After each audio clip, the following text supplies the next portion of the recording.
আজকের গল্পটা শেষ পর্যন্ত না শুনলে ঘটনাটা আপনি কখনোই বিশ্বাস করবেন না। গ্রামের মানুষ এই ঘটনা মনে করতে আজও ভয় পায়। তাহলে চলেন দেরি না করে গল্প শুরু করি।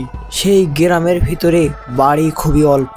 গ্রামের শেষ প্রান্তে একটা আম গাছ ছিল। দিনের বেলা সবাই সেই রাস্তা দিয়ে চলাফেরা করলেও সন্ধ্যা নামার পরেই সেই রাস্তা দিয়ে আর কেউ চলতো না। গ্রামের বয়স্ক মানুষের বিশ্বাস, প্রতি শুক্রবার ওই গাছের নিচে কেউ একজন দাঁড়িয়ে থাকে। একদিন গ্রামের যুবকরা বয়স্ক মানুষদের বলতে থাকে, এগুলো আমরা কিছুই বিশ্বাস করি না। তখন একজন যুবক বলল তার বন্ধুকে, আজ রাতে আমি সেই আম গাছ তলে যায়া প্রমাণ করে দেব। সবাই তাকে অনেক বুঝিয়ে বলল, কিন্তু সে কারো কথা শুনল না। সেই সময় রাত তখন প্রায় 12টা। চারোদিকে অনেক গভীর অন্ধকার, আর শুধু শিয়ালের ডাক। হালকা বাতাসে গাছের পাতা নড়ার শব্দ।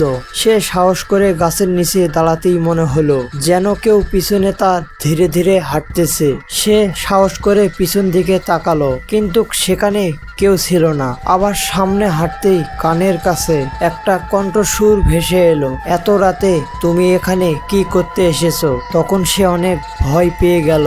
সে তখন চারদিক ঘুরে দেখলো, সেখানে কেউ ছিল না। ঠিক তখনই গাছের ডাল থেকে সাদা কাপড় পরা ছায়া নেমে এলো। মুখ দেখা যাচ্ছিল না, কিন্তু অন্ধকারের ভিতরেও চোখগুলা যেন এক আলোর মতো জ্বলতেছিল।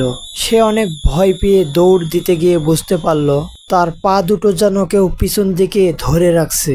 হঠাৎ চারপাশে ঠান্ডা বাতাস ঝড় শুরু হয়ে গেল। তারপর সে অজানা হাসির শব্দ শুনতে পেল। পরের মুহূর্তেই যেন সব নিস্তব্ধ হয়ে গেল। সকালবেলা যখন মুরব্বীরা সেই আম গাছ তলায় যায়, তখন তাকে বেহুশ অবস্থায় পায়। আর সে জ্ঞান ফিরে একটা কথাই বলছিল, রাত্রেবেলা সেই আম গাছ তলে কাউকে যেতে দিও না। আর সেই দিন থেকে গ্রামের মানুষ সন্ধ্যা নাগলে সেই রাস্তা এড়িয়ে চলে। সত্যি কি সেখানে কোনো অশুভ শক্তি ছিল, নাকি সবই ছিল অন্ধকার রাতের রহস্য? এই উত্তর আজও অজানা। এই ভূতের গল্পটি যদি সবাইকে ভালো লেগে থাকে, তাহলে অবশ্যই ভিডিওতে লাইক করে চ্যানেলটি সাবস্ক্রাইব করে একটা কমেন্ট করবেন। আর এই রকম ভূতের গল্প যদি আরো শুনতে চান, তাহলে সবাই আমাকে কমেন্টে বলবেন।